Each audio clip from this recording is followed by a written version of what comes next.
Hey guys, welcome. Today's the first episode of our new podcast, TheOneUFeed. And so my name is Octavio Lorenzo.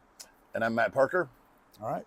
And we're here to walk you through today's start off or kickoff podcast, TheOneUFeed. And it's the one with a letter U, feed. All right. And what is that about, Matt? Tell us the story. Yeah, so I guess it kind of comes back to a little bit of just the overall purpose of why we're sitting here. So In a Hulk shirt. Yeah, in a Hulk shirt. Yeah, it's kind of like interesting choice. We will definitely get into that because one of the things that we want to talk about, at least up front, in establishing kind of like why you and I are working together. We started probably about 3 years ago as a life coach, right? It started around some things that were, fitness related and all that kind of stuff. And then it evolved into a level of mentoring and leadership that helped me really do some work that needed to be done that was kind of the capstone of a whole bunch of other work that I had done that started when I was 19 years old on this journey to get sober. And so in the time that you and I started to work, we started to challenge some of those previous identities, those conceptions that we had to, look at the fundamentals of coping skills that were keeping me stuck, keeping me unhealthy, all of those kind of things. And so I started the journey, to get sober when I was 19 years old. My dad was an alcoholic. He was in recovery at the time. Grandfather, Wow. lots of evidence in the family tree that it was a problem. Sure.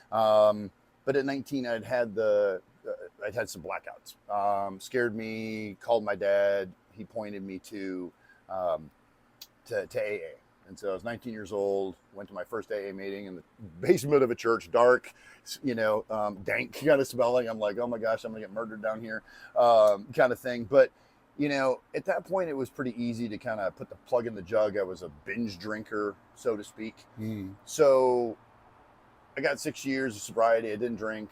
At the age of 26, I was like, man, I've been missing out, and my parents are full of it, right? They are not right. I am the exception. No, it doesn't matter how heavy the other side of the scale is. I'm going to be the difference, right?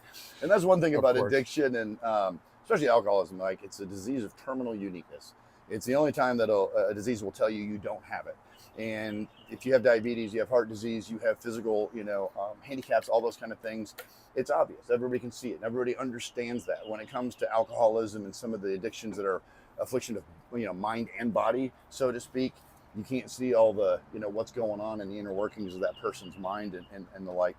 And so as it relates to this journey of sobriety, I went back out and I continued to do more research and improving my story. Well, and consistent with the way collecting evidence. I was collecting evidence. Yes. I'm a storyteller, so I was just getting really good stories to be able to tell. But at the age of 34, had started a family, job had progressed, all of those kind of things. Wasn't happy, home, different things, right? All the stresses of kids, just normal stuff that happens in life, right? Sure. Well, because of my upbringing, not being able to even just express like my basic needs, and we had to do some work on nice guy stuff, right? Having agreements versus expectations, right? Like, how do I need to communicate my needs better? I mean, all of those things that it's like relationships, man, if we didn't have to deal with people, life would be easy. But guess what? This is the point. We have to work with people. We have to collaborate. We have to cooperate, all those good things, right? So I end up crawling back in at the age of 34. And I this is a visual demonstration as well. At the age of 34, yes. I started the journey back, right? Now I had 2 kids.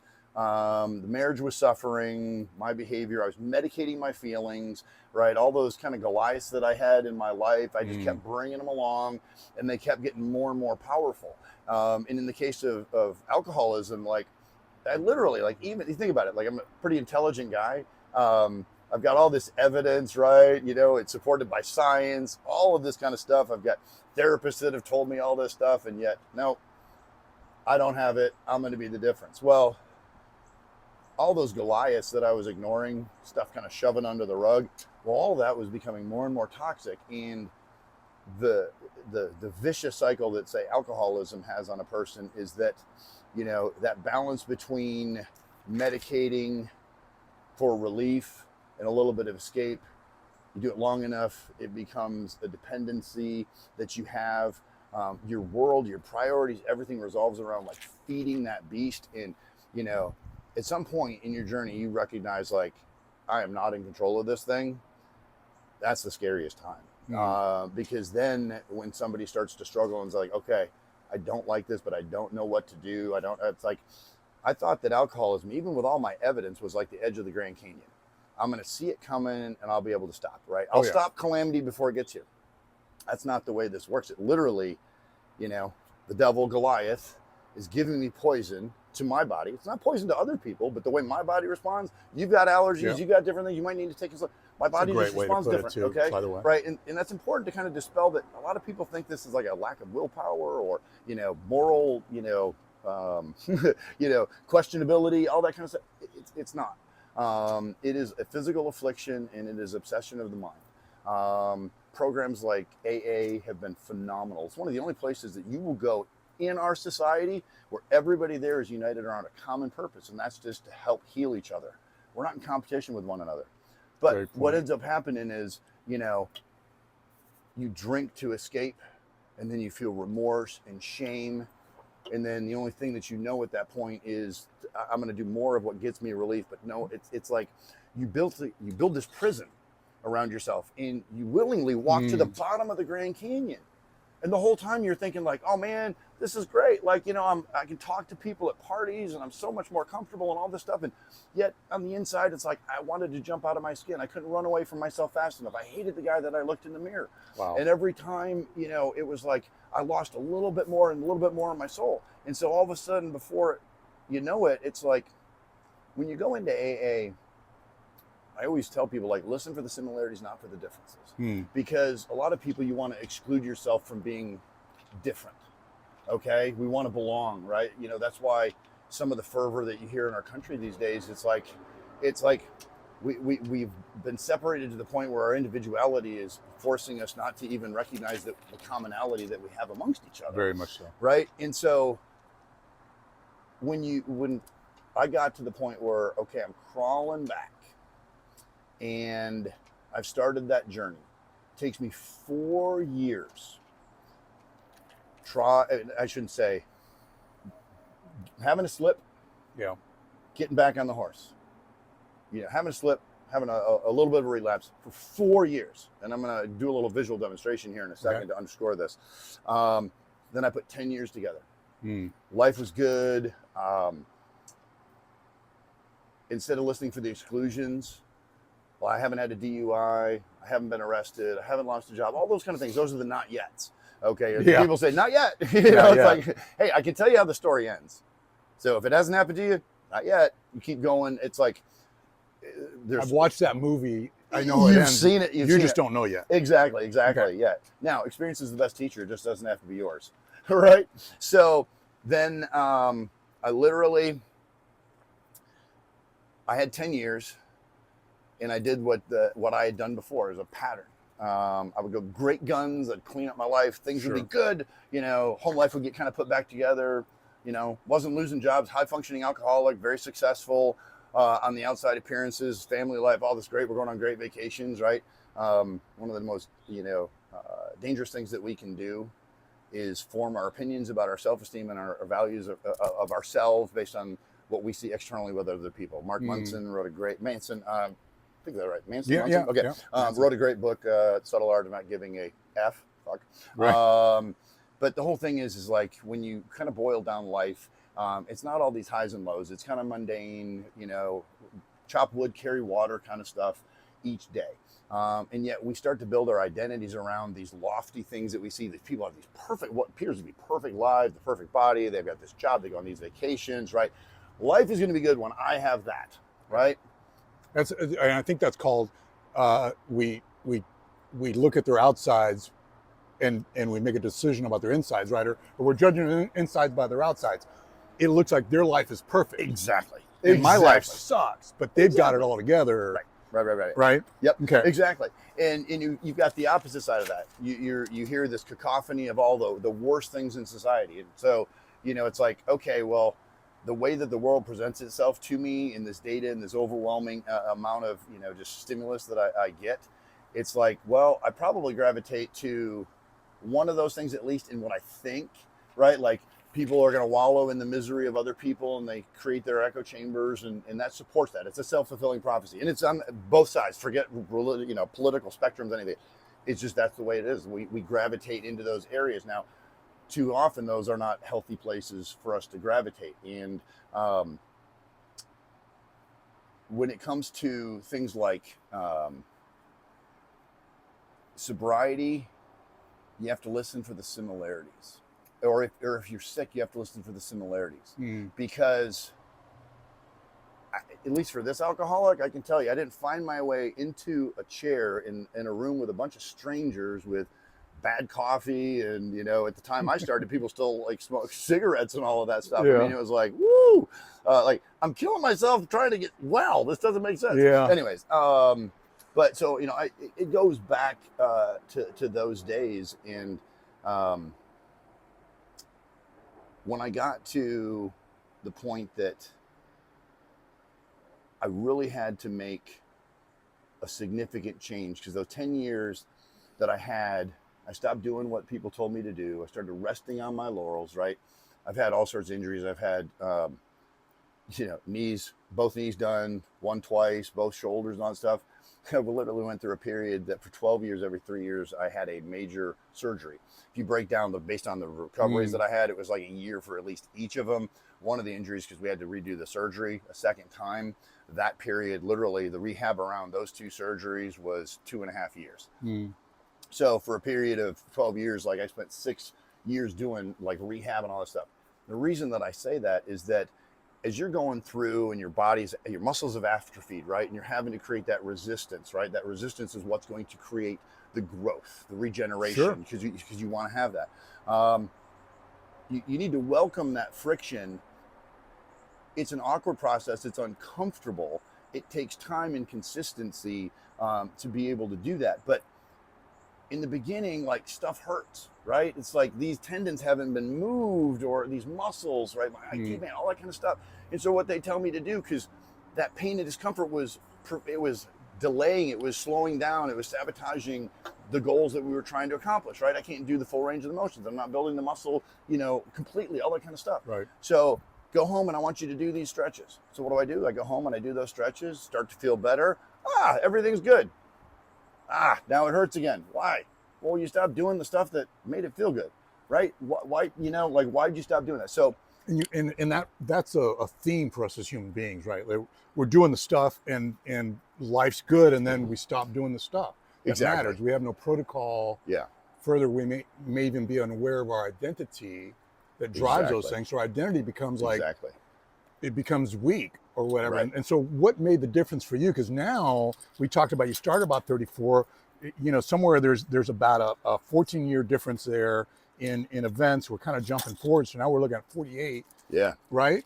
And so that's where really the rubber starts really meeting the road, because you're realizing, without trying to give away the secret here, well, I'm gonna let you tell the story, but it's where there's some challenge. Yep. And how you rise above that, and I wanted to celebrate that, so I want you to have your piece here. Yeah. Go ahead. Yeah. So I got to go back to kind of the story of kind of what led to all the change. So I'm working for a new company. It's a startup company, having great success, dynamic, high performance environment. And I'm not dealing with some of the stresses of the environment and some leadership styles and all that kind of stuff. And I end up going to Houston, Texas, to go work with one of the reps that is on my team. And I don't like to get up early and fly, so I fly in the night before, and so I'm fresh and all that kind of stuff for the next day. So I get there the night before and check into a hotel. No, we don't have any customer appointments, anything like that. So it's just me. And I go down to the restaurant in the hotel, and I sit down, and haven't been to an AA meeting in a long time. Haven't talked to any other alcoholics. Haven't talked to my sponsor. Haven't read any literature. I've stopped doing prayer and meditation in the morning, which is an important part of like a routine for me. Okay. Working out had been really, really important. Like all of these real priorities in life are now suffering. And I'm sitting there and the waiter comes and he asks me if I want anything to drink and all that stuff. And I tell him I want a glass of scotch. And like, I mean, he doesn't even walk away from the table. I'm like, Matt, don't do it. Don't do it. You know where this leads. You're talking to yourself. I'm talking to myself at this point. I'm like, Matt, do not do this. You know where this leads. And you know, what I know, intellectually, I know this at the time, is that, you know, you continue to pursue this, it will be into the gates of insanity or death. Okay. Like literally. And how old were you at this point? So at this point, now I am 48-ish, Okay. kind of. Yeah. Almost 50. Okay. Yeah, it's right. It's probably about 2019 or so that this happens, roughly. So the waiter walks away. He comes back, you know, with the scotch, sets it down, takes my order, and walks away. You know, and I'm sitting there, I'm looking at the glass, right? And oh boy, it looks appetizing, right? It's sat there, it's got a little sweat, the beads of water running on the side of the glass. It's got one of those big old, you know, one ice cube. It's not going to dilute the taste of this thing. It's going to be good. I haven't had one in a while, right? Of course, it's been over 10 years at this point. And I'm picking it up, bringing it to my lips the whole time. Don't do it, don't do it, don't do it. I still did it. I didn't have any solutions. I wasn't living in the solution anymore. I wasn't doing the things that made me feel good, right? That kept me healthy. So I was defenseless against that first drink. And the descent to the bottom of the Grand Canyon accelerated, right? So I created this prison for myself. I was pulling the bars closer in on me. And I was taking what was a prison, and the longer it kept squeezing in on me, it was becoming a tomb. Okay? So I had to go back with a whole bunch of humility, but the journey took a long time because what ended up happening, which was kind of a catalyst, was I was asked to leave the marital home. This is a woman that I had been married to for, I want to say 21 years at the time. We'd been together 2 years before that. So, I mean, I'm around the age of 50, like half of my life has been spent with this woman. We have 3 kids. I've been sleeping in the basement. I have a dog that is a puppy. That's a source of frustration and all that stuff. So I'm down in the basement, which is fine with me because I'm, you know, able to, you know, drink and kind of have people leave me alone. You know, I'm active in the addiction at this point. I'm hiding bottles. You know, I've got water bottles are filled with vodka in different places, right? You know, I know like my hiding spots and stuff. And I work for a startup company. So then when like COVID came along, man, that was throwing gas on a fire because now it's like for a while, people just didn't know like, hey, what are we doing? How is the things going to operate? And it's like you had all this time. And so, you know, there was a lot of drinking that went on there. But then I was asked to leave the home. What ended up happening, which was like a blessing and a curse at the same time, I get exiled kind of back to Michigan. Okay, which is where I grew up, small town on the west side of the state. And I don't know if the hope is that I'm going to go there and, I don't know, figure stuff out, get well and come home.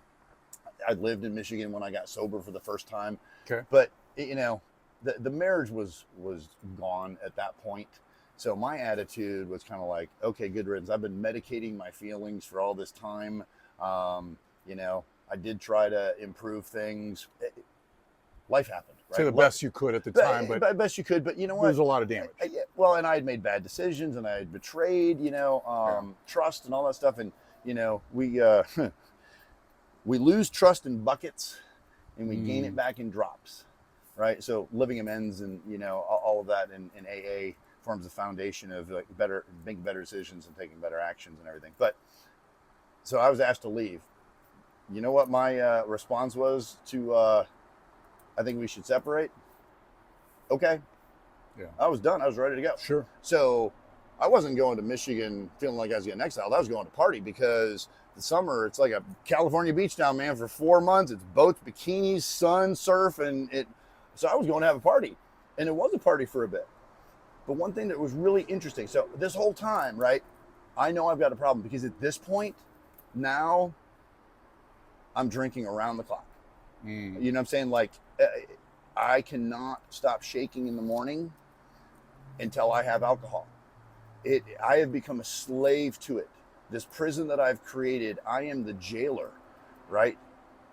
This Goliath that I am battling, this addiction, this alcoholism, I'm the one feeding it. I'm the one giving it the identity that's bigger than I am, right? So a part of that work is, like, we'll talk about it, the identity work and what I had to do to redefine my view of myself, which was important for my ability to have, you know, what we know, the foundation of hope, right? You know, you have to have where do you want to go? You have to have pathways, and you have to have your why, your motivation has to be greater than any of those obstacles. So you continue to find that path, and you have to have agency, that belief in yourself. Well, for me, I had to re-challenge my identity as who I was as a man, because what I can tell you is I hated the man that I was, and it's gonna lead us to a point that's gonna kind of exemplify that in going back to what the mission is and why I'm even doing this and why we're doing it. Yeah. So I get back to my hometown, and a cousin reaches out to me. He's 3 years older than me. He was a good basketball player. I played basketball. I mean, just that was kind of right. But I was the youngest of all those cousins. So I was the one that they were locking in the basement, like with the boogeyman. And, you know, you eat the rest of your food on your plate, or you can't get to all that kind of stuff, right? I was that kid.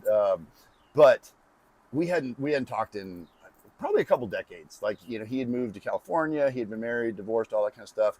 And he reached out to me and he says, hey, you know, you want to get together and have a drink? And I'm like, yeah, let's do it. And so he says, hey, let's meet at the old Grand Haven Golf Club. And the Grand Haven Golf Club, first job I ever got myself was this golf course. I lived on this 10-acre Arabian horse farm for 7 years.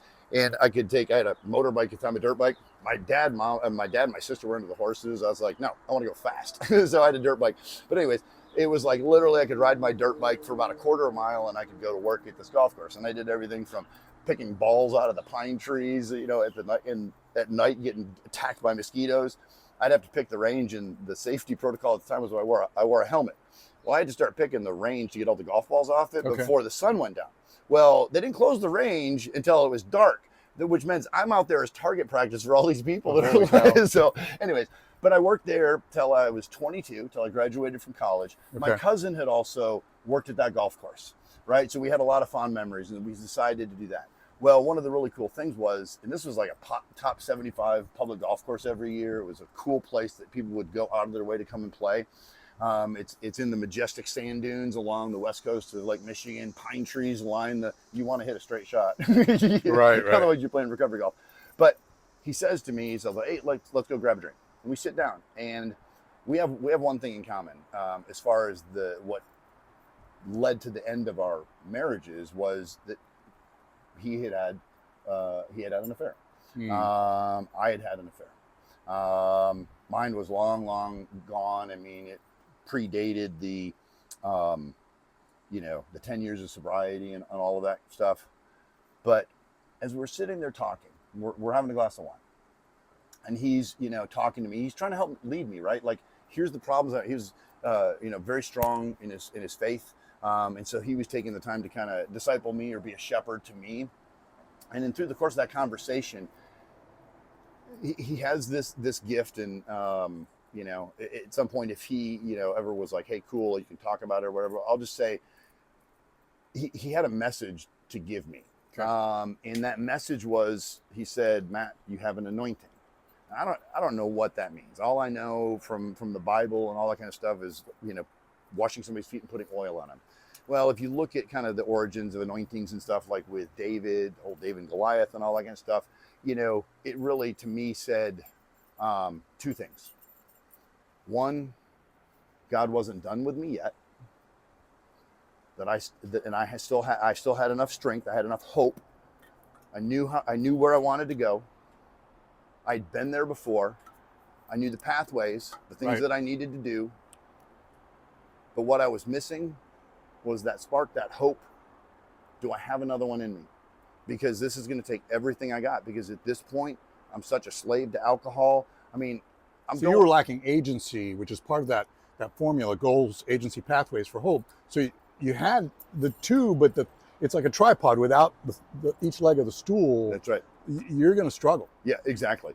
And so having faced that Goliath, felt like you subdued him, only to have him come back and attack you again. And it's a great analogy.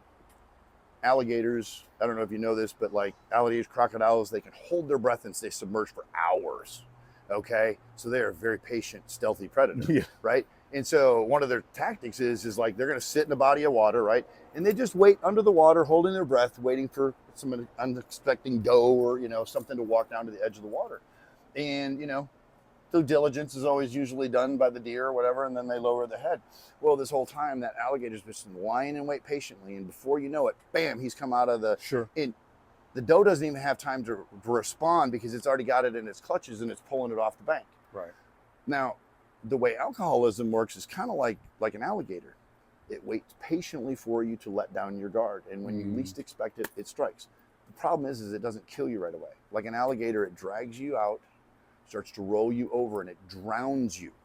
Okay, think about the metaphor of alcohol. I'm literally embalming myself from the outside. I'm drowning myself. I'm inviting that alligator to consume me. The thing is that you don't die right away, and then it consumes you over days, if not weeks. The stench from a human being decaying is apparently unrecognizable. I mean, it's so recognizable you don't ever want to smell it more than once. But that's the way it was for me. The alligator was waiting and waiting till I wasn't using the tools, I wasn't doing the things, and it struck when I was vulnerable. And because I wasn't doing those other things, I had lost my center of faith, right? I wasn't doing those things that kept me balanced. I wasn't going to meetings, which was kind of like, medicine. And part of that medicine is not just about what I learn and hear and it helps me in my recovery. It's about being of service to other people. Like my view of, our purpose in this world is to be of maximum service to God and to our fellows. Right. And so my opportunity now, having time and experience and all this stuff, is to go help shine a light into the darkness of somebody else, right? That if I can take my experience, strength, and hope and share it with another person, like, and I pray very intentionally for God to make my eyes, his eyes, my ears, his ears, my mouth, his mouth, my heart, his heart, so that I can see the opportunities to hopefully pierce the darkness of somebody else's life. And then if I can take these lessons that I've learned the hard way, the school of hard knocks and everything, and I can tell you where the rubber met the road, where I got traction, where the lesson became wisdom. And that's a combination of the work that you and I have done, which is around to how do I become an integrated man? How do I stop reacting to my emotions and start to manage them? How do I start to define my identity and work towards that? Right? Like, how do I overcome resistance, right? Like, what is my self-talk? What are the things that I do to anchor myself? What are my, my takeaways? So we've talked all about how we want to help lead kind of the next generation of leaders, right? We're starting from a male perspective because that's what we know best. That's what we know best. But because of the significant others that we have in our lives and their stories, there is a commonality of the things that we're talking about for men that are going to be appropriate. So obviously, the male version that we're talking about is kind of the Maverick program, and then there will be a Maven program at some point. And the things that, so I come from a perspective of obviously having been somebody that suffered from addiction and had to overcome that. You come from a perspective that you have your own story, but you come from the other side of really kind of the family and how it's healed. And so our approach, kind of talking about the afflicted as well as those that are impacted by the afflicted, how do you heal the individual? Like, we know that one of the challenges we have in our society is the breakdown in kind of the family and all those dynamics, the stresses that we have in our lives. Life is fast and everything. Well, we've lost that kind of center of gravity that is the underpinning and the foundation of our society, which is just family values. And regardless of your political affiliation, everybody wants to put a roof over their head. They want their kids to be safe. They don't want to struggle paying their bills and all of that kind of stuff. So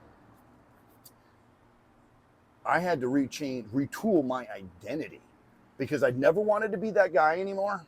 Yeah. And it was funny because I kind of said, it was almost like I did this little job application with God. And I was like, I don't know what you want me to do, but I can do this, this, and this, and whatever.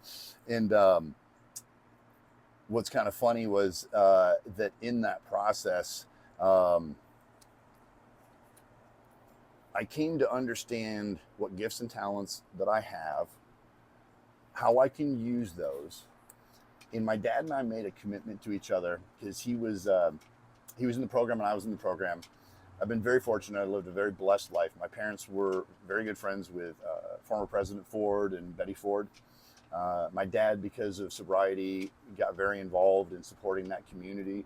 If you go out to Eisenhower Medical Center and a loved one, or you go through Betty Ford Clinic, my parents, their names out there.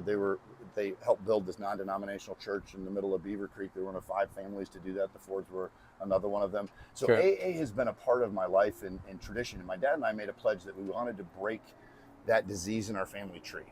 My dad was sober for 18 years. And unfortunately, he went back out. So he died having been a drinker.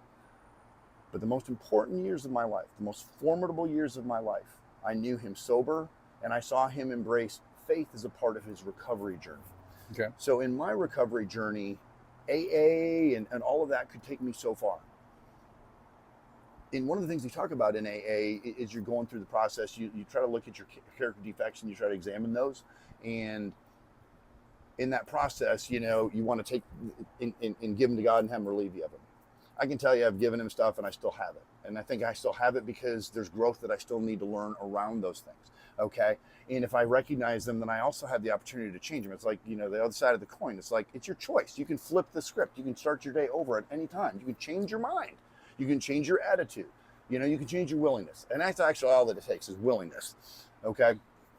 So I had to seek out folks like yourself to help me, because those character defects that keep showing up, I can go to all the meetings I want to in the world. I can talk to my sponsor all that I want. I can talk to other alcoholics all I want. But there are some things that just from a fundamental, how I show up as a man, how I communicate, how I listen, all of those things, those are vital, essential skills that if I'm going to actually have the transformation that I want by making all this investment, and for me, I'm trying to purify the quality of my soul. I'm trying to improve my behavior. I want my actions to reflect my inner self, my outer self to respect that, right? So if you look at me, I hope you see that, man, that's a guy that respects himself.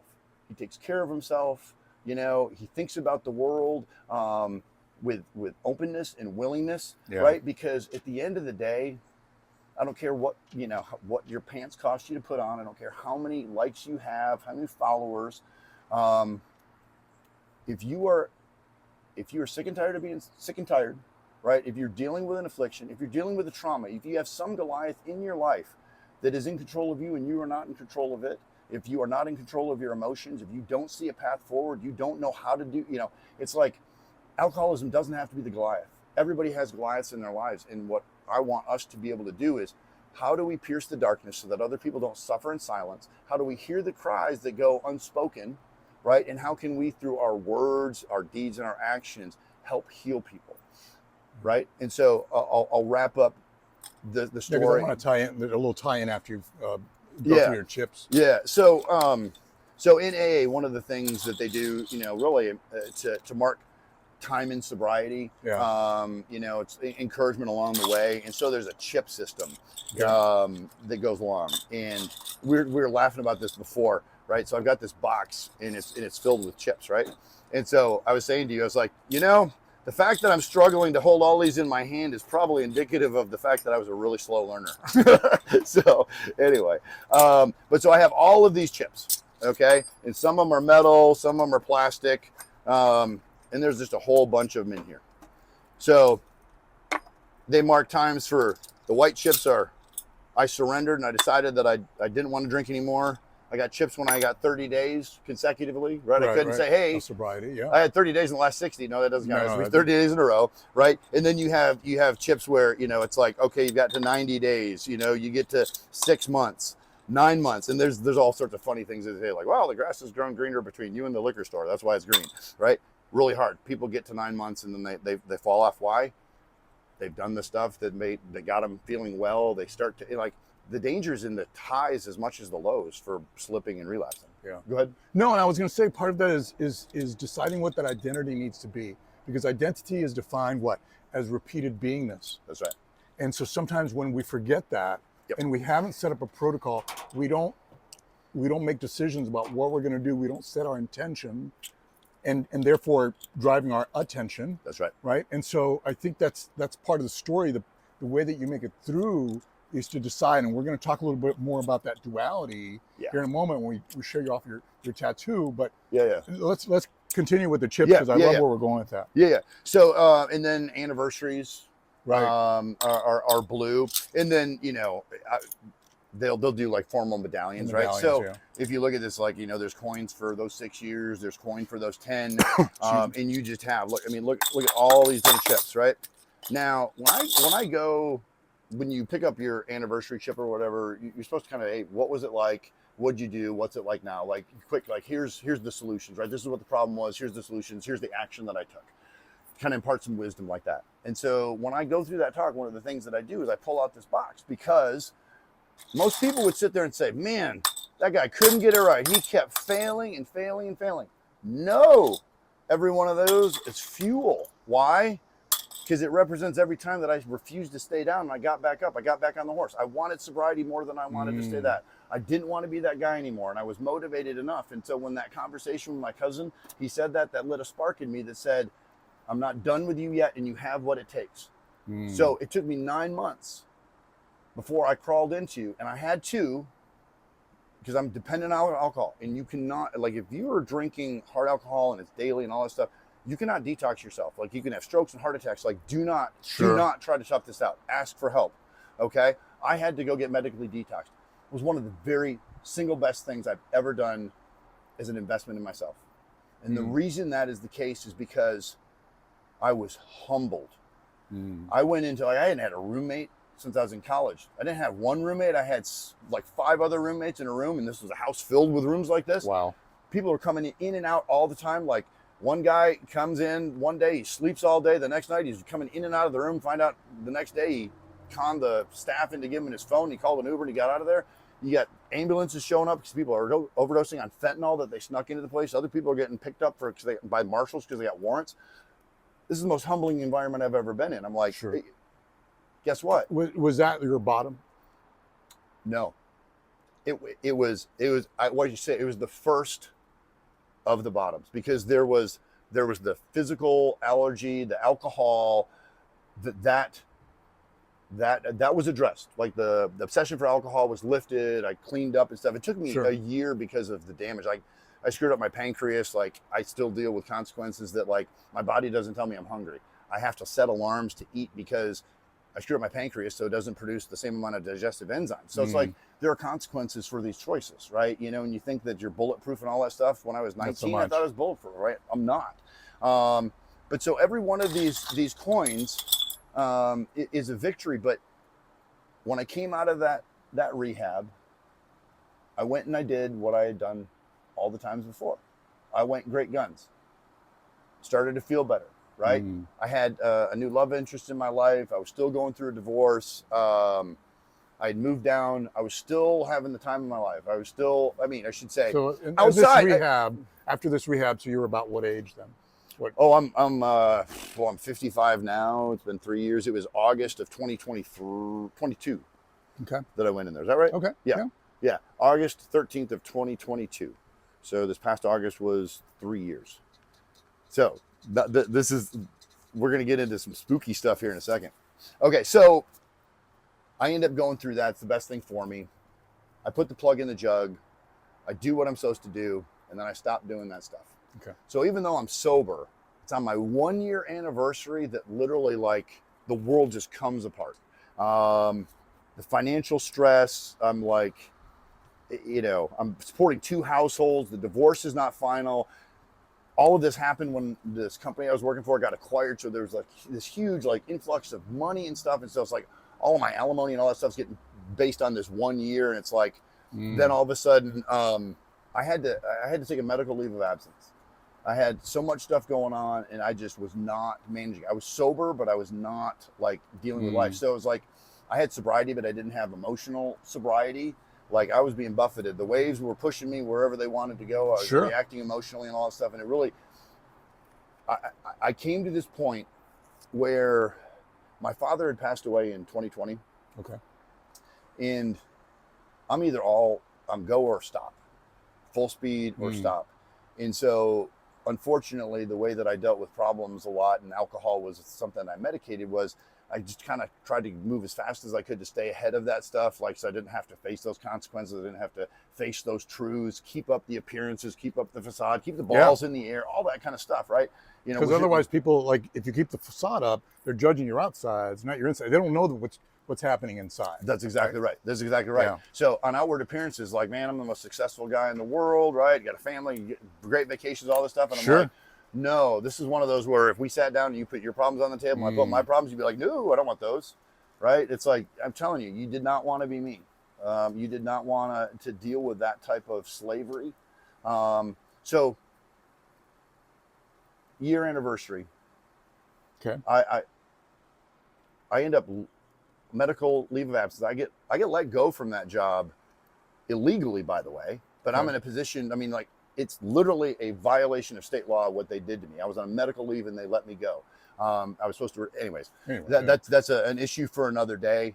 But now I don't have a job. I have all this financial stresses, like the taxes related to all this. I'm responsible for all this stuff. I mean, I have, you know, over $100,000 in debt. I've got $60,000 in IRS debt. Like, all I'm doing is feeding, you know, a machine that it's like, hold on, I wasn't the one that was, you know, that asked for the divorce. It's like, hold on a second.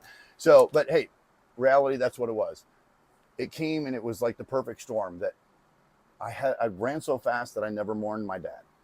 Okay. And all of a sudden everything kind of caught up with me. And this was before I lost my job even. And I went through this like week-long period where, I mean, I literally sobbed for like 5 days in a row.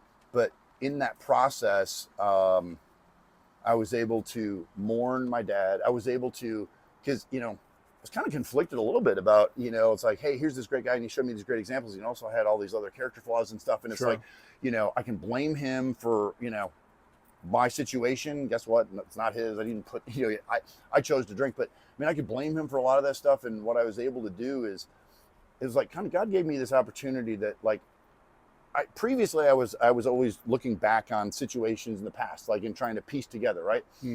I never had the perspective of what was it like from the other person's perspective of my behavior. What did it look like sitting on the other side of the table from me, kind of thing. And it was almost like in this process, because at this point I'm struggling, like, this ain't working, right? Like, I'm sober and I'm miserable, right? You know, I'm living in fear. You know, I mean, think about it. It's like, if I'm trying to run and I'm trying to jump out of my skin and get away from myself as fast as possible, I'm not at peace, right? And so, like, starting to mourn my dad all of a sudden, like, unlocked, like, the floodgates. And so then all of a sudden, like, decisions that I'd made, the implications of that, and I'll give you one that, you know, if you kind of like, if you live in sin long enough, the sin becomes you, meaning, like, repeated behaviors, repeated beingness, becomes that, right? Well, so I've been in that so long, obviously, you know, I was justifying the decisions that I was making. But when I kind of went through this process, I was like, oof. I went from my marriage into a relationship that, I mean, it was doomed from the beginning. I was a complete wreck. I was a mess, all this kind of stuff, but it had significance from an emotional perspective because I was lost. I wanted somebody to rescue me. I wanted to be going on with the party and all that kind of stuff. This woman had a child, right, and all this kind of stuff. And it was like funny now, but if you remember the movie Jerry Maguire, right, Rod Tidwell's talking to Jerry, and he says, "You didn't shoplift the pootie, did you?" Right? He's talking about dating a married woman and all that kind of stuff. And it's like, hey, wait a minute. You know, single moms, or not married women, single moms, they're off limits. Like, you know, if they got a kid or whatever. And so he was talking about that. Anyways, in this particular case, it was like, I jumped into this relationship with a single mom, all that kind of stuff. I'm there, you know, I'm just having a good time. It sounds like there could be a future. There's some significant emotional, you know, expressions. Expressions that lead you to believe, like, oh, maybe this will go someplace. So, you know, I certainly had a different level of emotional investment than what she did, but this is a real catalyst for what changed it all. So she ended the relationship with me in a very, very cold-hearted way. And this is a woman that had told me she had a black heart to begin with and all this stuff. And my my approach was, I'll prove to you that there's nice guys in the world. You know what her response was? Go for it. Like, I should have gotten up and left at that point. Anyways, so this woman was incredibly cruel. Like, there's already knives in my back and you're pulling them out and plunging them back in. I mean, it's just as ruthless as you can get. She ghosted me in the very end. But so I'm standing there in her kitchen, the last conversation that we had ever had in person, she asked me the most important question that anyone has ever asked me in my life. Do you remember what that was? I do. Yeah. Matt, are you all talk? And of course, you know, you think about it, my life at that point is ego, pride, arrogance, right? I'm judging people. I know better than you, right? I'm entitled, all that kind of stuff, right? And it was like, Matt, of course I'm like, no, don't you know who I am? Blah, blah, blah, you know, da, da, da, you know, and I'm sure in my mind, I'm like, oh, I'm good because of this success, that title, whatever. It's like all this bullshit. But I walked out of that kitchen and I said, Matt, are you all talk? Do you actually do any of the stuff that you say to other people? Like, you know, all these like, you know, little, you know, quippy sayings, you know, that you have, right? You know, do you actually do any of that stuff? And I'm like, you know what? You're not practicing what you preach. So, you know what? Maybe you should start to follow your own advice, take your own prescriptions. And that started the catalyst for me challenging my identity, because I was saying, I'm not, and at the point I saw it later, like, man, I wasn't showing up. There was no chances. I mean, I was having an affair, right? I was still married, right? You know, it's like, it's never going to work, never going to work. Well, so she asked me this question. I end up going, we have this conversation. I go off to Lake Tahoe for an executive management retreat. And while we're there, she's like sending me pictures of her and her daughter. They're out on the boat. They're having a good time and all that kind of stuff. And we're texting, and it's like, I mean, this is the type of responses that you get to be like, hey, you know, did you miss me at all? Nope. I mean, just she's saying that to you. Yeah. Okay. I would say, like, I'd be calling her on the phone or whatever. I'm in the Tahoe. I'm in some hotel there. We're gonna fly back out of Reno the next day, back to Michigan. I'm flying home from Tahoe, and I'm just calling her. Hey, how you doing? Da da da. You know, did you miss me? And I get responses like, nope. And this is the kind of person that would like, you text her in the morning or whatever, and it's like, you know, she was on social media all the time. So it was like, you know, that she's like looking at her phone like 24/7. She would purposely, like, she wouldn't respond until like 5 o'clock. It's stuff like that. So there's a lot of games that were being played. Well, I come back from this trip, and it's gone from nope and sending me these pictures to nope to now just like not even responding. Okay. And I mean, this is a trip that I packed, you know, the little bottles that you get on airplanes and stuff. Yep. I had to provision myself, right? Because I'm going to be up in the woods and all this stuff. There's not going to be liquor stores. There's not going to be an open bar. There's not going to be a bar in a hotel. So I have to go to the liquor store and I buy all those things, and then I have to check my luggage because it's liquid. I can't carry it on. I mean, it's like the extent that people go to hide, maintain their addiction and stuff. It's exhausting. Yeah. It's like they want to get off the treadmill so bad, but they don't know how. Right. And that's what we're going to try to do with them. But so one of the things that I have is when I go through and I do my story is this is a piece of paper from a notebook. And it's from that leadership offsite, and it's on October 6th of 2021. And it's just a bunch of junk about that. That was the start of that trip. It was 2 days later that I flew home, and it was 2 days later that I found myself sitting on my couch in this shithole apartment that I wouldn't even let my mom live in Michigan. It's dreary. Michigan is idyllic where I live for 4 months out of the year. It's like California, a beach town. Sure. The rest is like Buffalo, New York. Snow and no sun, man. Lake effect snow. Yeah. So it is not a good place. Like what originally was like, hey, maybe this is the place I go and I get healthy and stuff. Is like, now I'm sitting there going, nope, this is the place where I end it all. Because at this point, the taunts from Goliath and all that stuff, he's telling me I don't have what it takes. I'm a fraud, you know, I'm a phony. Nobody loves me. This world is better off without you, because no matter how hard you try, you keep screwing it up, right? Give it up. Why try anymore? All you do is make people, you know, hurt, you know? you ruin people's dreams, right? I destroyed my ex-wife's, dream of what she saw for her future. I destroyed that. I can never undo that. So I'm living with all those guilts, and I'm embroiled in this vicious cycle where, I drink to try to, get escape. I don't get escape at this point. It literally is just, I have to have my system. And at this point, it's like, I don't know what it feels like to be normal anymore because I've got this shit in my system. I mean, there is no normal anymore. There is no normal. I mean, it's like raw sewage coming out of me. I don't eat, right? Because it's just, it's so bad. So I find myself sitting, and I got a pint-sized glass, and it's probably the rest of the fifth that I started that morning. I got a 9mm Beretta, and I got this single hollow point round sitting there. Yeah. And it's funny because some of the tools that I learned as far as mental toughness and stuff, I was using those for the wrong reasons, because one of the things I had heard is a study of a bunch of people that were going skydiving, and they put heart rate monitors on them, and as they were climbing up, their heart rates are accelerating and stuff. And right before they get out the door, man, those heart rates are skyrocketing and stuff. And they were flabbergasted with what they found is that when they monitored the heart rates of the people that were descending after they got out the door, they leveled out, they smoothed out, they anxious. And literally it was, they needed 60 seconds of courage to get out that door. So what I was sitting there doing is somewhere in the 60 seconds of courage required to put 5 pounds of pressure on a trigger, right? And the only reason that I'm sitting here today is by the grace of God. And what I mean by that is when I landed back in Grand Rapids, Michigan, I'm sitting in the parking garage, right? Cold concrete, right? It matches my mood, right? It matches the day, right? It's dreary, it's cold, it's just, oppressive. Right. And I'm sitting there, and I've got to talk to one of our sales operations ladies. Her name is Jessie, and she and I have kind of bonded. She's been going through a divorce, and so we're kind of supporting each other. How's it going? All that kind of stuff. And we're talking about a deal and something, and I wasn't even thinking of it. I was just like, man, I can't take this anymore. And it was just a nonchalant comment to Jesse on the phone. Yeah, I can't take this anymore. Yeah.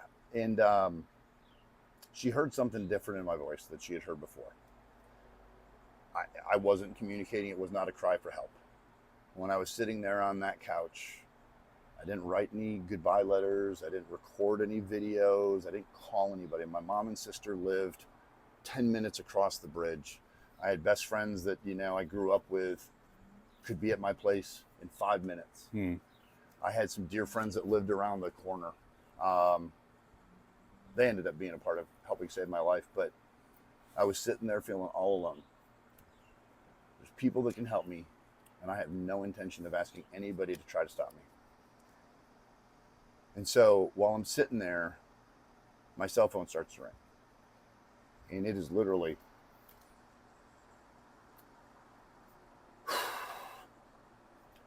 the only person that I would answer a call from at that time. There's nobody else that I would have picked up the phone for. And I'm committed to going through with it. I'm thinking about, and this is like that suicidal ideation. It's like, well, I don't want to be a vegetable. I actually knew a coworker who one day it just destroyed the office, and everybody was so heartbroken. This guy finally just got to a point where he gave up, and he shot himself, but he didn't die right away. And so I was like, I don't really want anybody to have to clean this up. Maybe I should go in the shower, right? Then it's not a mess for anybody, right? So even while I'm thinking about the final solution, right, because I don't have any other options to stop the pain at this point, I'm trying to be considerate of others, yet I've deemed myself not worthy of being here, right? So hey, isn't that dichotomy, right? I'm interested about not leaving a mess, but at the same time I'm saying that you're better off without me. So I'm sitting there, and I'm well, should I put it in my mouth? Well, I don't know. Like, what happens if, put it in my temple, right? So this is all your conversation. Well, this is my conversation with myself. Right. This is what I'm going through before the phone starts to ring. Okay. And so I'm sitting there, and the phone's ringing.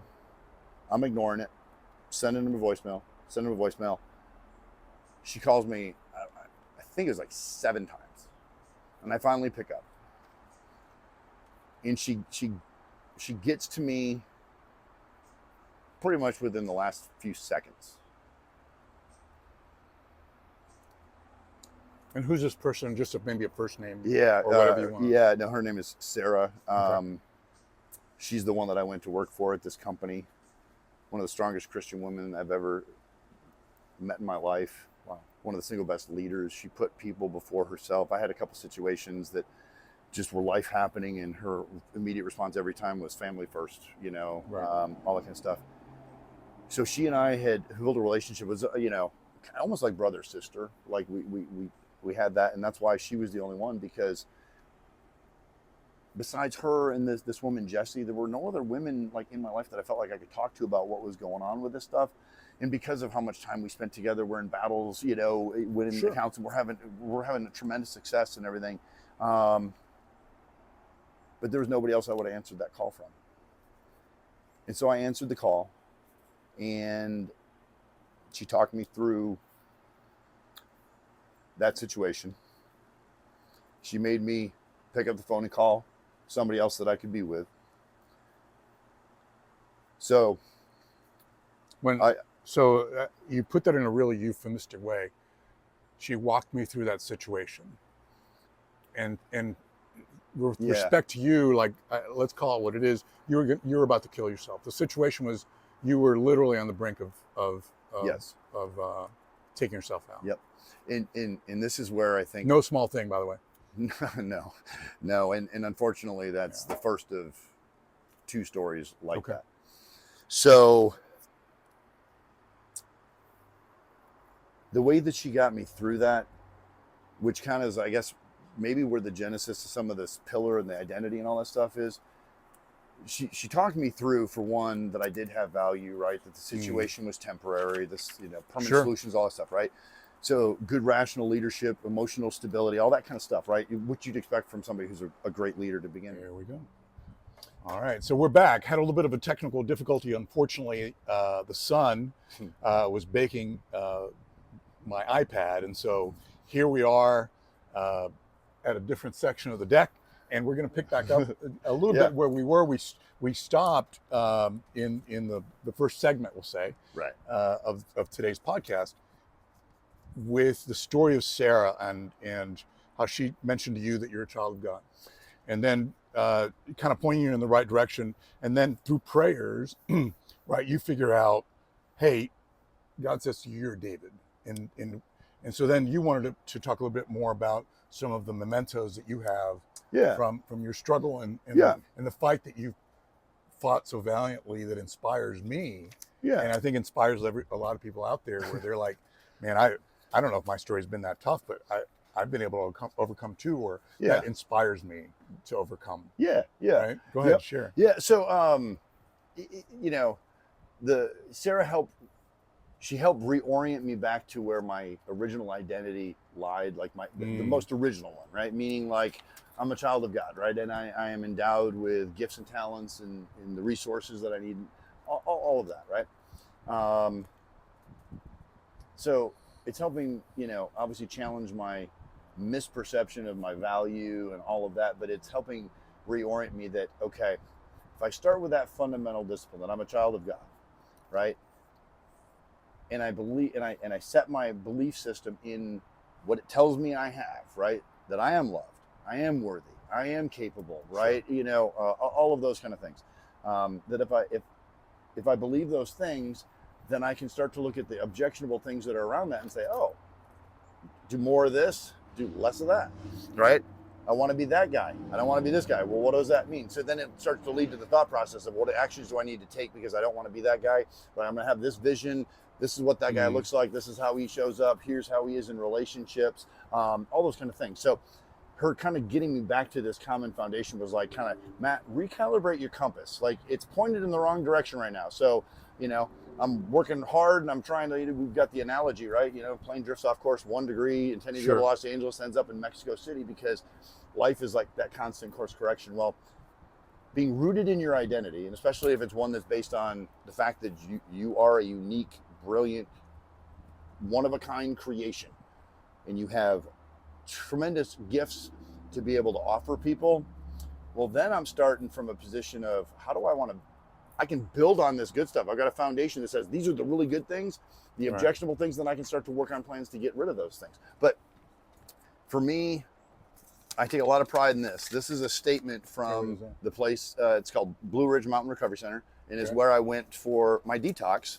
And I keep this because it's a $0 bounce, right? You know, and it represents that there was a price that I had to pay, sacrificing my ego and my arrogance and all that kind of stuff, setting aside what I thought I knew about the program, challenging my own conceptions or perceptions about things, because clearly I hadn't built a strong enough, solid enough foundation in the past, and that's why when the storms of life came and buffeted me, you know, I got jostled.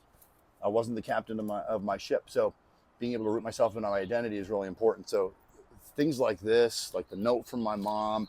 And what was cool though is, you know, along with, hey, you know, I've made you to be a David, right? You know, share your experience, strength, and hope, you know, and I'm a guy that likes to have fun and joke around and all that kind of stuff. And I was like, you know, I'd really like to, you know, share this story in creative, entertaining ways and all that kind of stuff. And I had done some local theater a while back, and I was in a play called A Few Good Men. And it's like, originally, you know, the movie, Jack Nicholson and Tom Cruise, Demi Moore and everybody. But it was originally a play. And so the play, you get more in-depth development of the characters and all that stuff. And so I was Dr. Stone. I was the guy that was testifying that Willie Santiago died of, you know, having a rug shoved down his throat. Oh, whatever. So lactic acidosis is what he died of. Lactic acidosis. But that was a gift that I didn't know I had. And I took a chance years ago and did it. And then music's been a big part of my life, and like as a soundtrack of it, right? Sure. But one of the things that I committed to was like, okay, I'm going to do my part to transform like how I think and all this stuff. I'm going to challenge my perceptions. I'm going to do work with you. Because you and I were starting to work together at that point. We might have just started to work. So as I kind of started to move beyond like what AA was able to get, AA is phenomenal for me. I had to go further. I had to lean further into my faith tradition, because that's where now I'm able to like do some work that got to the root cause of what those Goliaths or what those rocks that I was carrying along and dragging with me that were, you know, robbing me of my peace and serenity. So I said, okay, I want to change the way I think. Rewire this thing. Well, two ways that you can kind of rewire your brain. One, you can go and there's like psilocybin and there's, you know, things where they take you through, and people do it for insomnia and pain management, all sorts of stuff, you know, post-traumatic stress. It's a different route to go. I was like, yeah, I don't know if I want to do that. So, well, you can learn a new language. You can learn a foreign language, you can learn music. So I started working with a guy that I started taking guitar lessons with, as you know now. We've written a bunch of songs, we got lyrics, we're recording stuff. And we're going to introduce him in the podcast so you guys will enjoy, or, you know, otherwise, Matt's got some talent, and the fellow he's working with is a guitar teacher. Is fantastic. Yeah. Well, do you remember who a guy named Randy Rhoads was?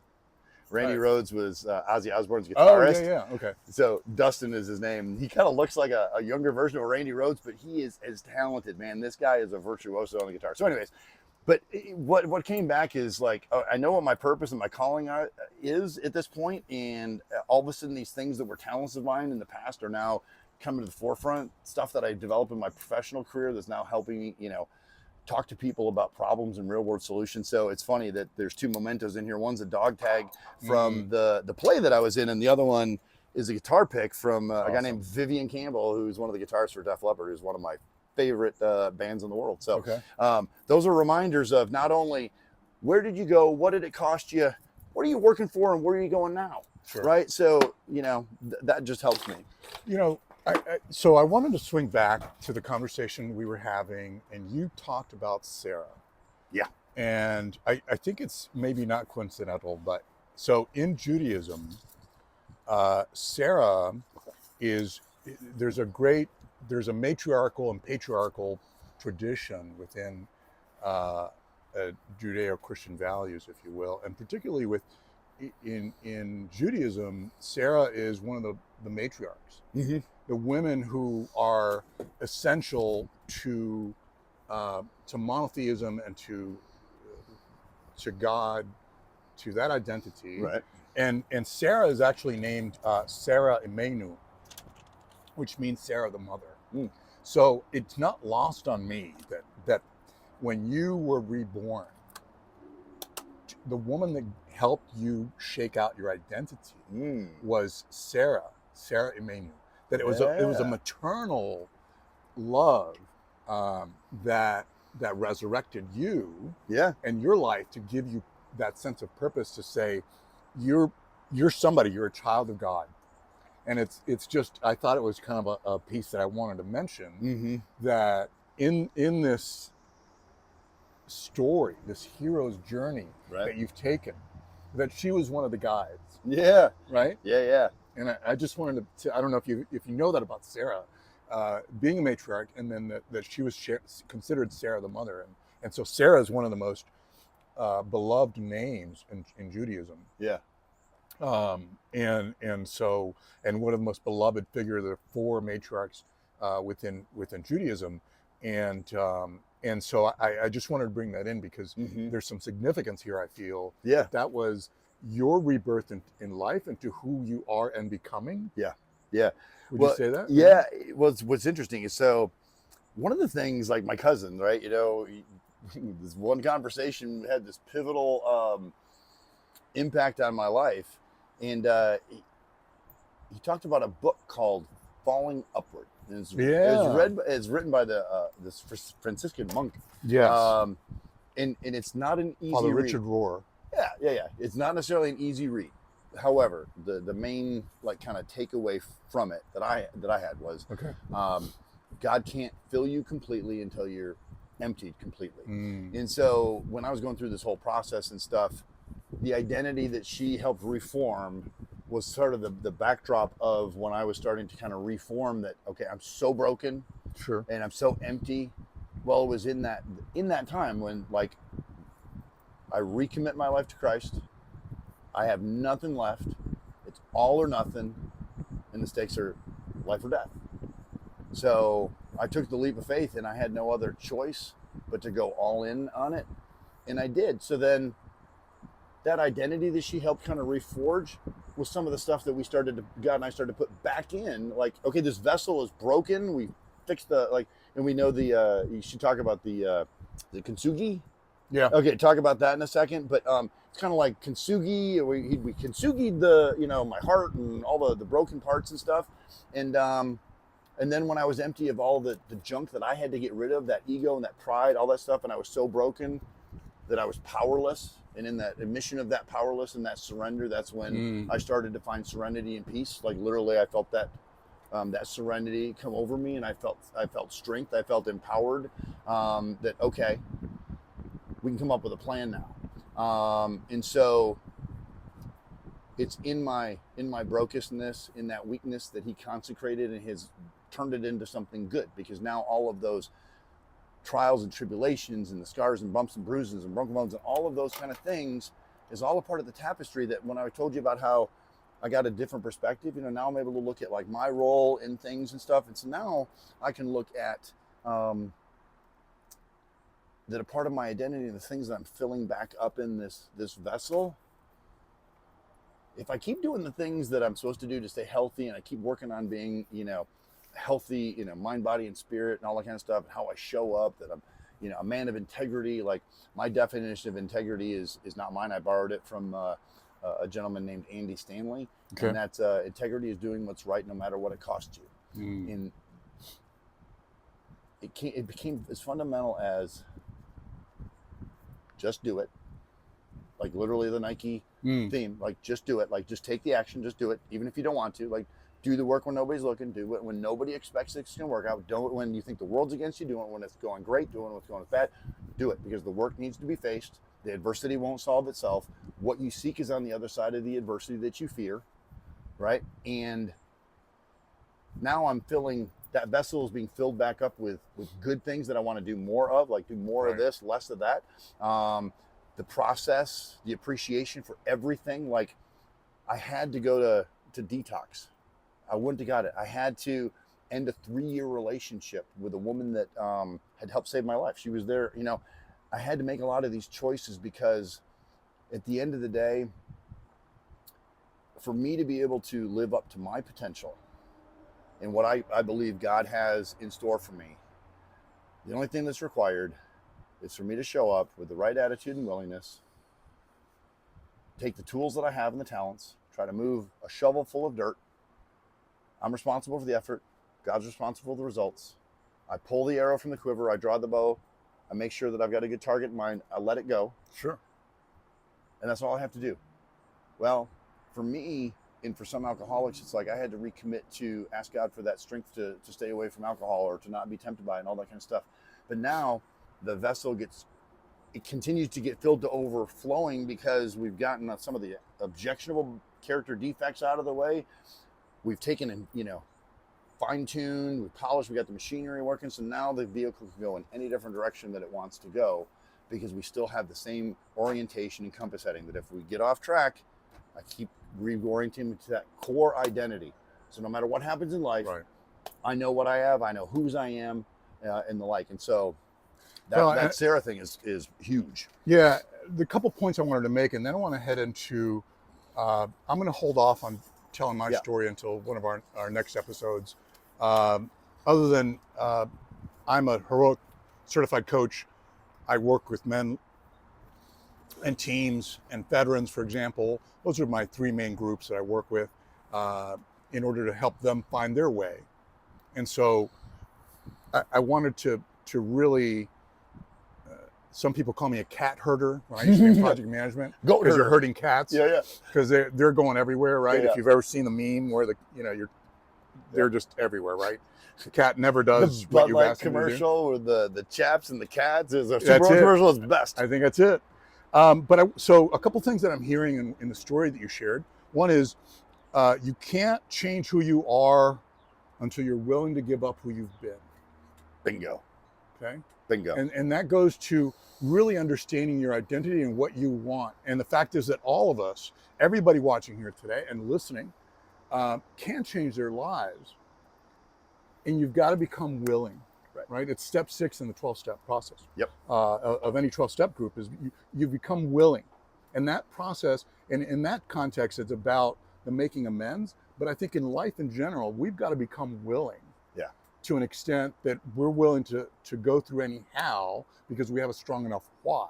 Yes. And that was a great book by Simon Sinek that was, it's about why, right?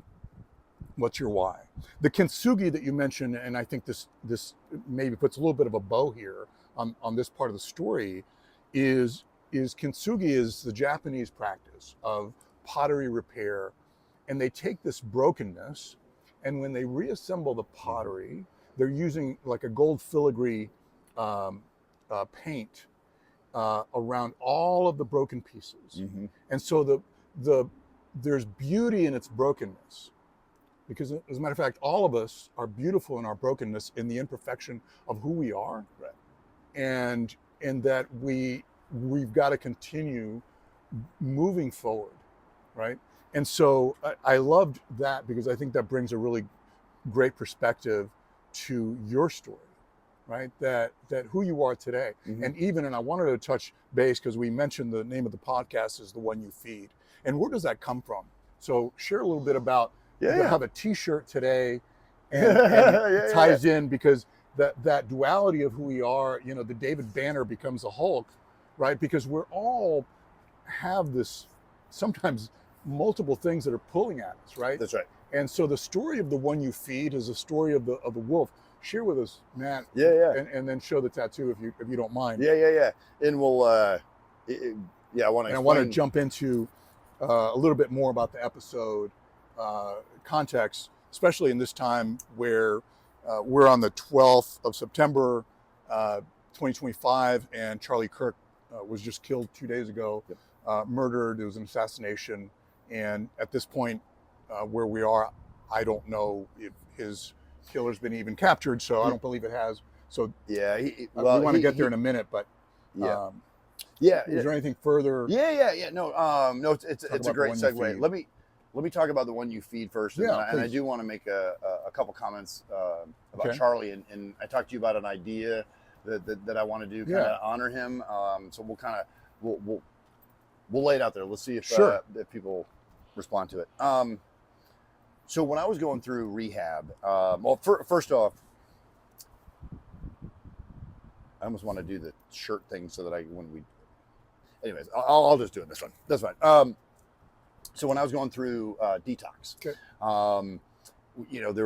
there's classes that you got to go to, or, there's meetings, all that kind of stuff, right? You're not there for vacation. You're there, you're being educated, all that kind of stuff.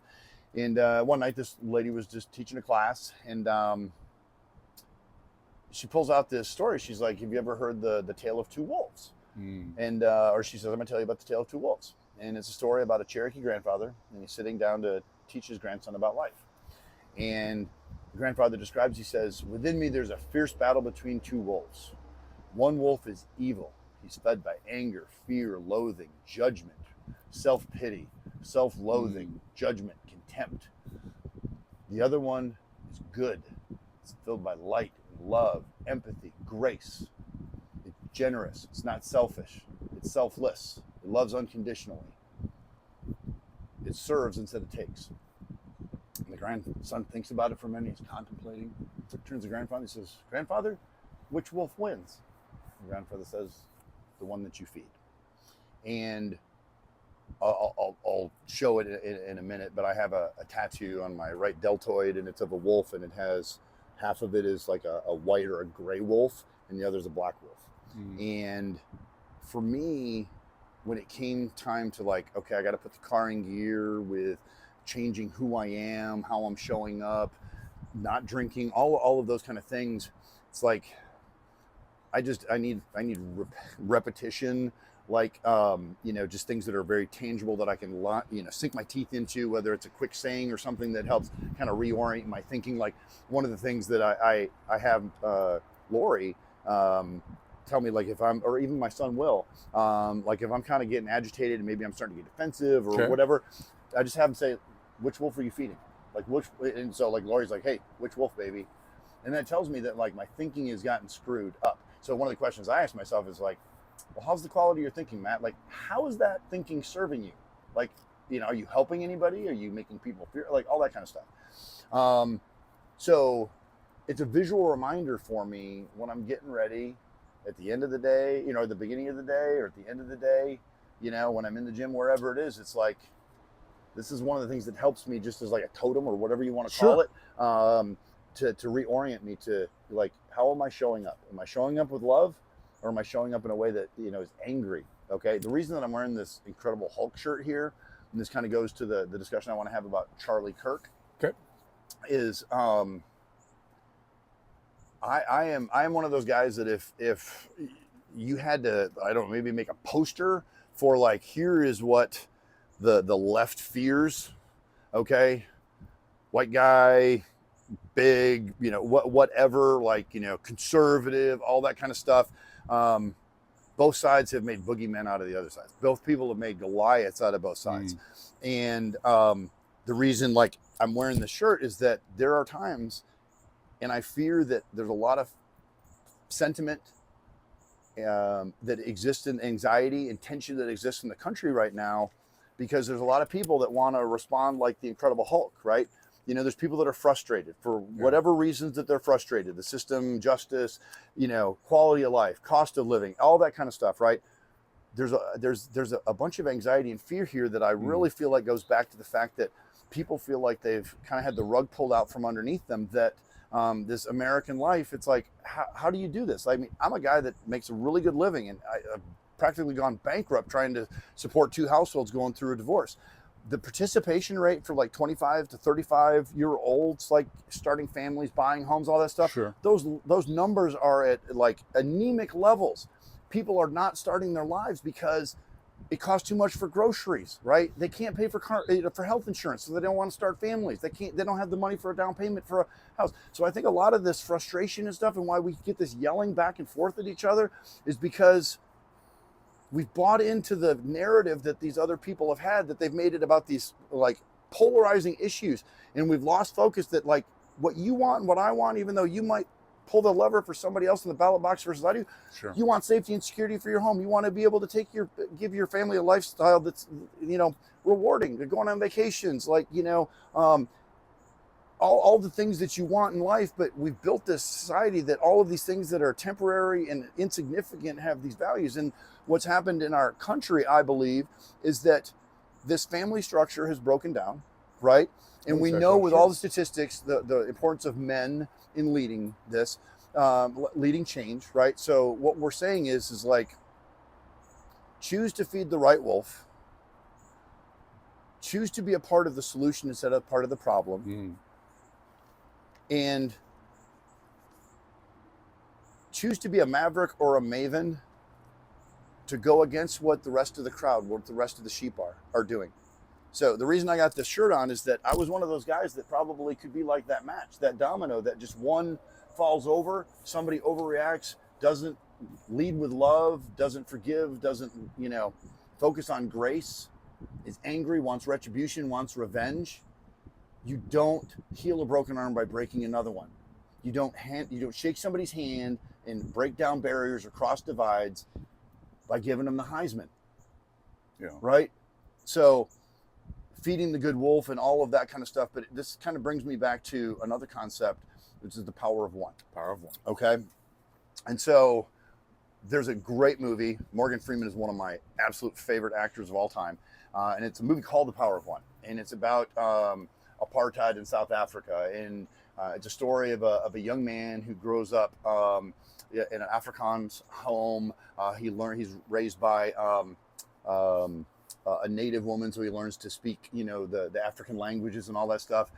And he's got a grandfather that is German, and so it's during World War II, and he gets imprisoned in this camp where he's with all these other folks, that are in prison for apartheid, this, that, and the other thing. And this boy, because he can translate, ends up becoming like this peacemaker between these different tribes and helping settle disputes because he's able to translate. Music is one of the things that is a gift, and boxing is also one. And so he ends up going to fight this battle in a township with like kind of the rising star. And the whole thing is these two people being willing to be the power of one. In that whole, low power mode. Keep going? Yep. Okay. I got about 15 minutes. Okay. So the power of one person's ability to make a difference. Right. And in that movie, one of the great things that starts off, it says every waterfall starts with one drop of water. So I'm going to go back and talk a bit more about the power of one. But when I look at a guy like Charlie Kirk, that guy is the power of one. Sure. And the reason that I say that, and this kind of goes, you think about one lamp got kicked over by a cow. That one spark burned down a city. Okay? One beating of a man can lead to cities being burned down in our country. Okay?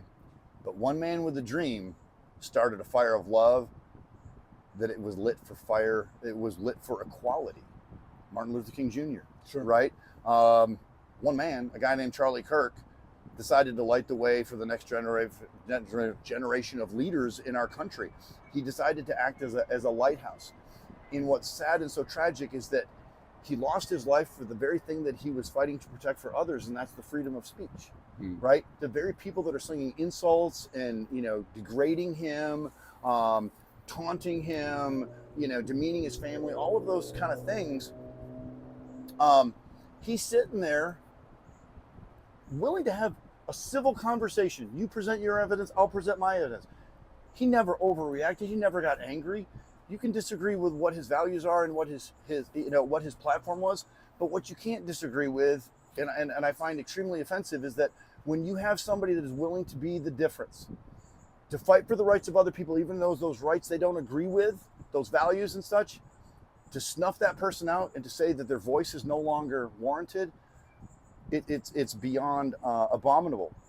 But his legacy will not die because it's providing motivation for guys like me to step forward and say, I don't want to see us burn each other down, right? I don't want it. So the analogy that I give is like, okay, we got two football teams. I'm a Steelers guy. Ravens are their mortal enemies. I have all the Steelers lined up in one end zone, and I have all the Ravens lined up in the other. You got all the stands, the people in the stands, and they're wearing all their gear. I say, everybody, come on down to the field, okay? So you got all the fans that are there. Now, in a football game, the goal is to entertain us, right? Okay.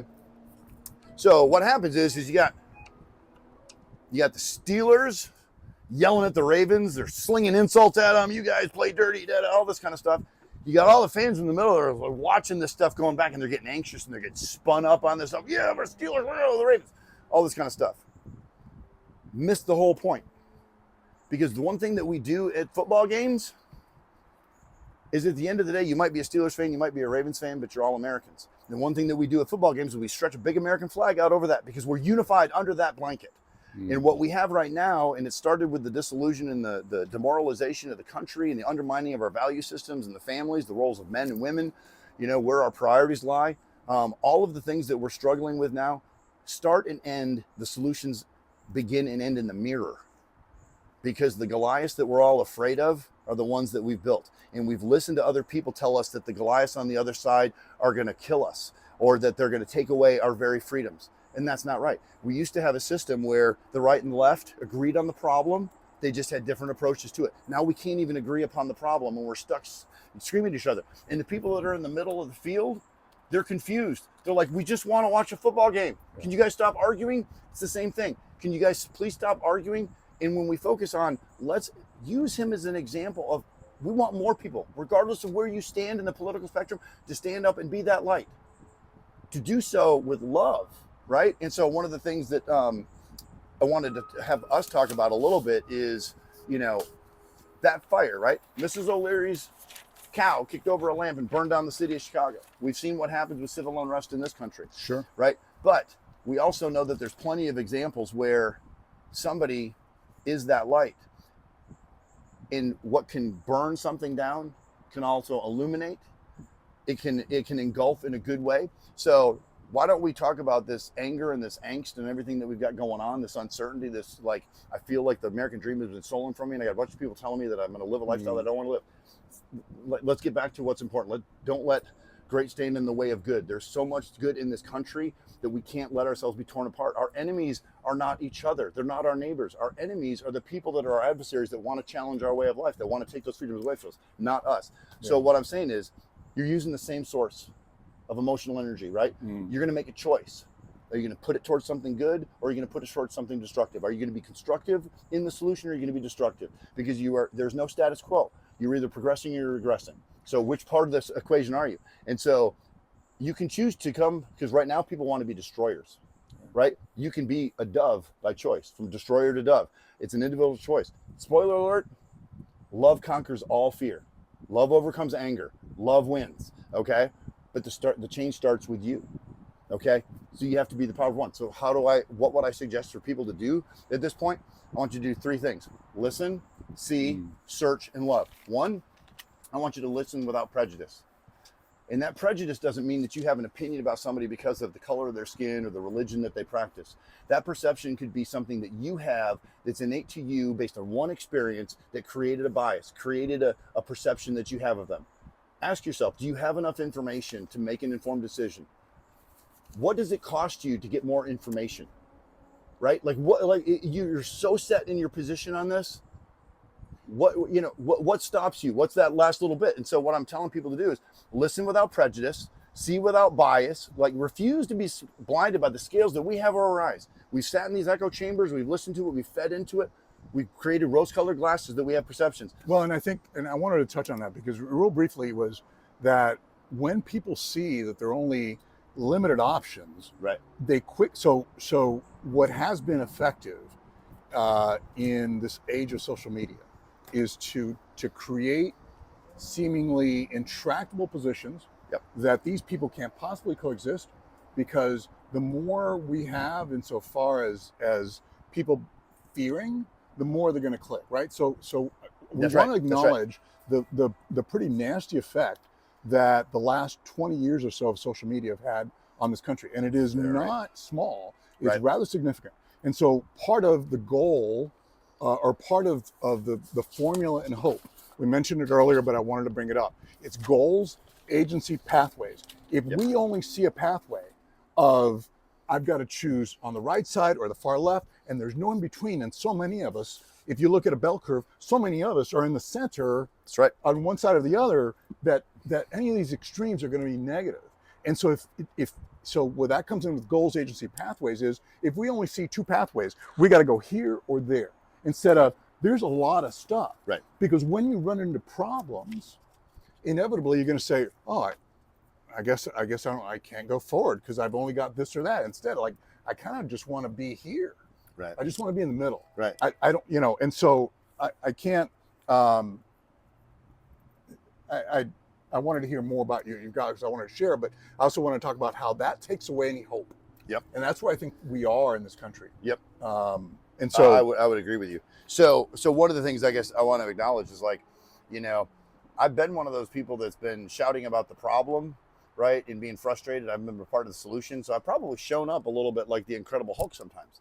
That's not what I want, right? Yeah. If I'm trying to be a David, because that's what God said, hey, go do David kind of stuff, slay Goliath, tell people how you slayed your Goliath, all that kind of stuff. Well, then I got to change how I show up, right? And I've got to divorce myself from that thinking that keeps me oppositional, right? So I researched, I did all that kind of stuff. I had theories and all that stuff. And, I just started to challenge that, like everybody says, like, the truth is somewhere in the middle kind of stuff. And if I don't have evidence like that I can, experience, then I probably shouldn't form an opinion about things. So like stand back. So what I also decided, is that like the thing that unifies us as a country, right? We're mothers and fathers, grandmothers, Sure. grandfathers, sons, daughters, cousins, nieces, nephews, aunts, uncles, blah, blah, blah, blah, blah, right? Well, as a country, and rightfully so, we want to celebrate our individuality. We want to be a part of things that, we want to be a part of tribes, all that kind of stuff. We want our uniqueness to be celebrated and stuff. The challenge is that in our pursuit to be all these unique individuals, it's like, grains of sand, like individually and stuff. It's like you get something in your shorts at, the suit at the bathing suit. It's an annoyance, right? A lot of sand, becomes a problem. But when you take sand and you use it to build a mold, and then you melt metal and you pour it into it, all of a sudden, those individual grains of sand have become something that's formidable because they can be used to make construction equipment. Can be used to, build materials for housing, for, military vehicles, all these kind of things, cars, all these things that we depend on, right?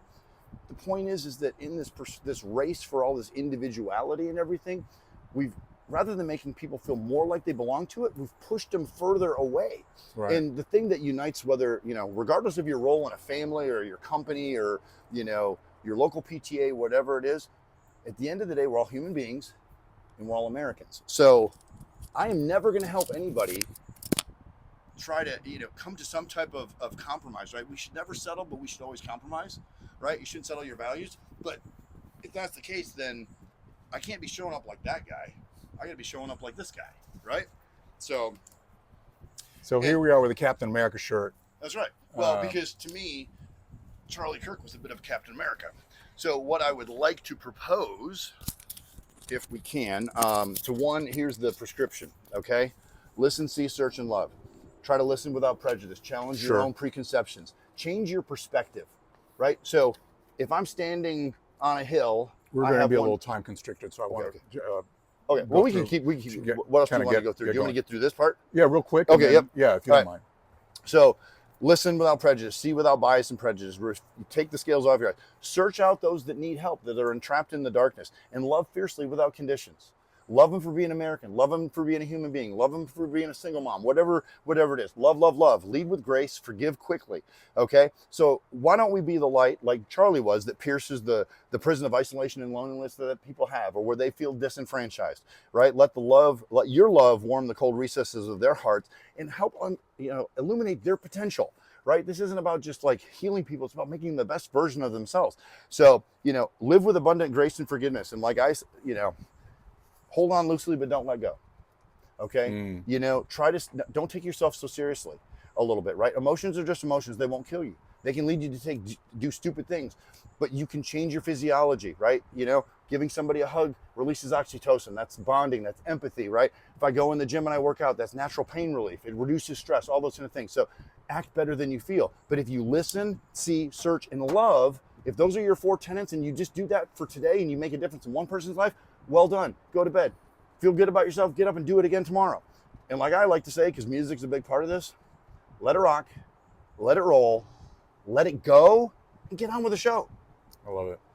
I think one of the, to tie up this piece of it, and then I want to Charlie cover yet. a couple takeaways, is Margaret Mead's quote. We talked about this, and you love this. Never doubt that a small group of thoughtful, committed citizens can change the world.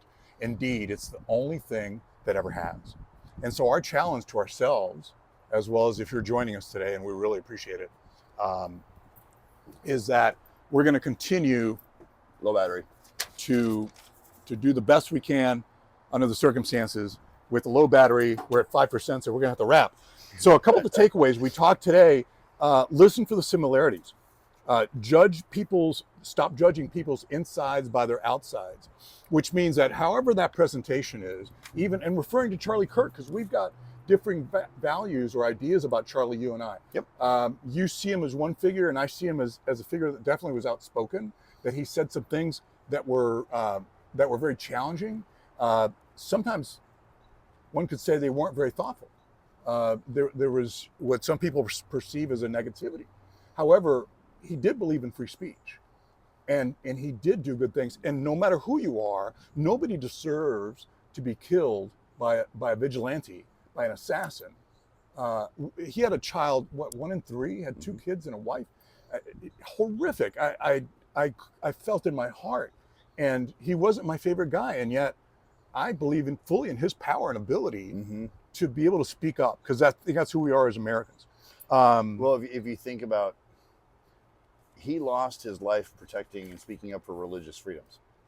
Yeah, and really protecting the Bill of Rights. One of the core principles of who we are as Americans, which is the right to free speech. Yep. So a couple more concepts here. The power of one. Having the 60 seconds of courage, I love that, because sometimes we think, oh, I've got to have courage for the next hour or next day. And as a matter of fact, it's actually almost just brief moments, brief spurts of courage that are needed. And I think that's what's needed right now. A brief spurt of courage to say, he may not have been my favorite, but I'm not going to go bananas. I'm not going to revel in the death of this young man. I'm going to find a way to get to meet other people, to open up my perspective. Because I can tell you this, guys, that if we are, in fact, seeing everything as this huge separation, rather than we are all Americans, and we are all on the same team, we're really in trouble. Continue to be part of the solution. We talked about even the rebirth that we can all have, and that Matt has had, and I've had, and I'll talk about in some future episodes, that we're able to express our basic needs so that we can live happier and to get out that frustration. So those are some of the highlights. I just wanted to, insofar as a call to action today, subscribe to the podcast. We're starting off, share it with others, listen and watch.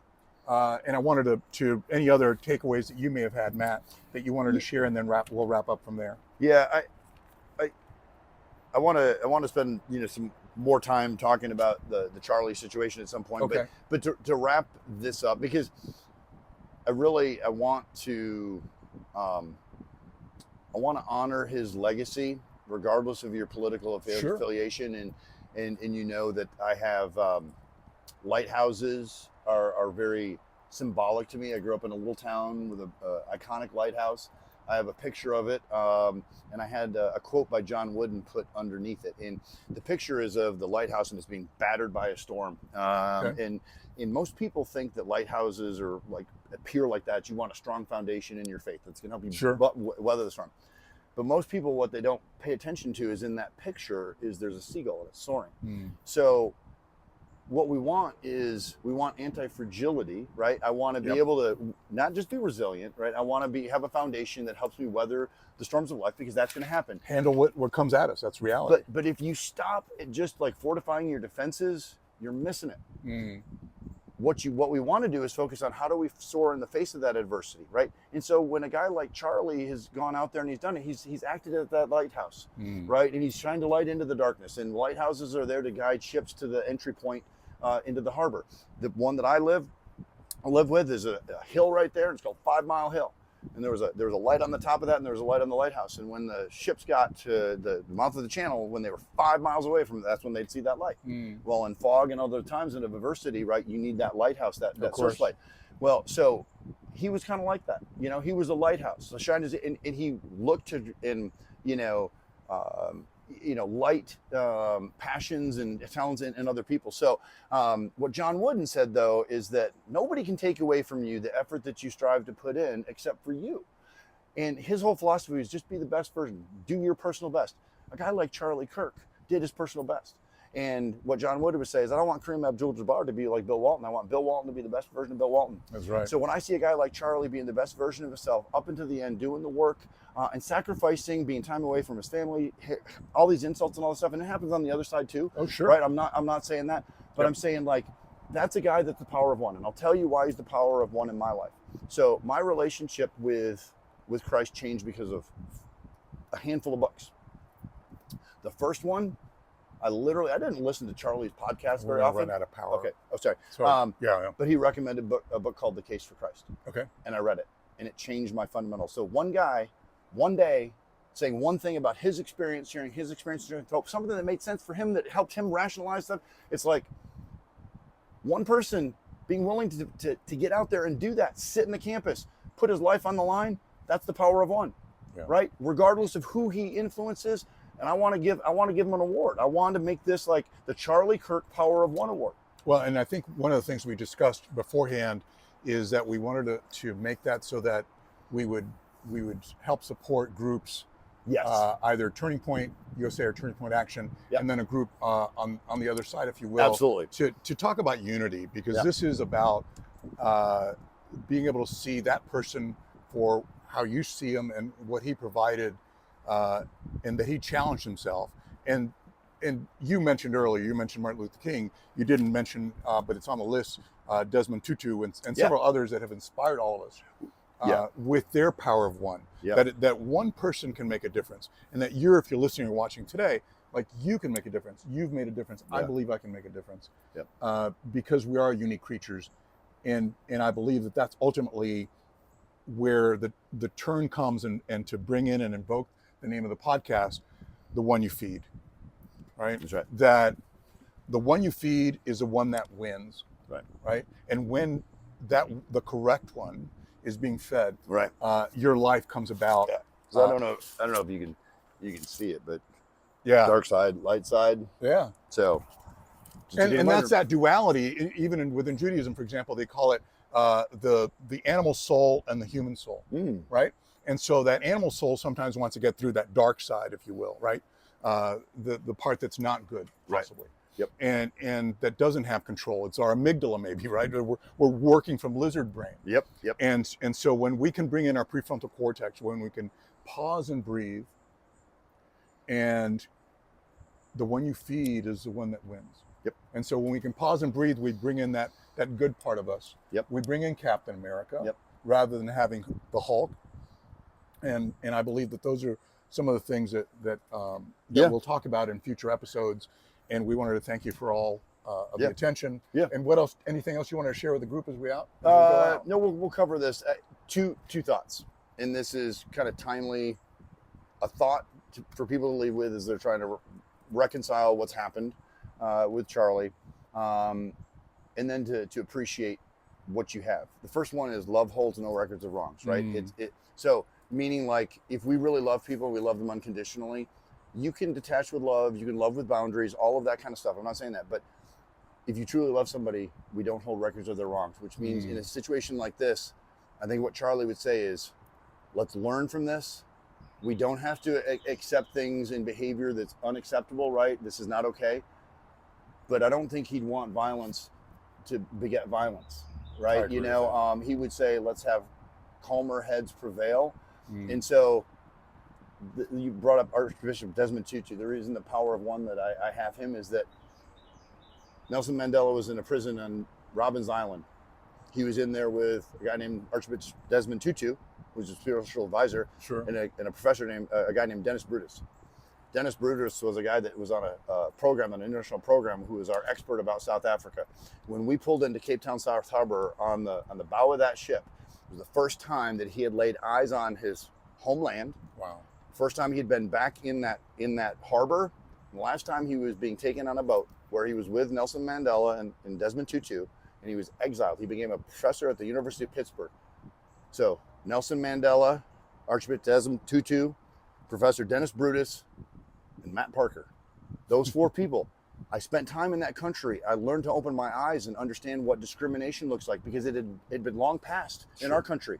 I got to see it firsthand. That changed my worldview. The power of one. A guy like Charlie Kirk, a guy like Nelson Mandela, a guy like Martin Luther King Jr., a guy like Octavio Lorenzo, or a guy like Matt Parker. It doesn't matter. If there's a job that needs to be filled, step up and go fill it until somebody better comes along. That's what we're asking. And if John F. Kennedy Jr., he said, ask not what your country can do for you, what you can do for your country. It's time for us to get that sentiment back here. Our identity as a country is at risk, and it starts and ends with the family. If we can repair those identities, we can put those people, they're no longer walking wounded, we're putting them back in a position that they're not just healthy, but they're thriving and they're empowered. If we can do so in an educational and entertaining way, I'm happy to take all the slings and arrows and the insults. If my being a punching bag or whatever you want to take it, I'll take all the slings, I'll take all the insults. Why? Because if I save one other person's life by bearing it all and being mocked for it, I don't care. That means that person gets a glimpse of what I have and I've gotten so freely, and I want to turn around and I want to give this to people. So one of the things that I want to do is, like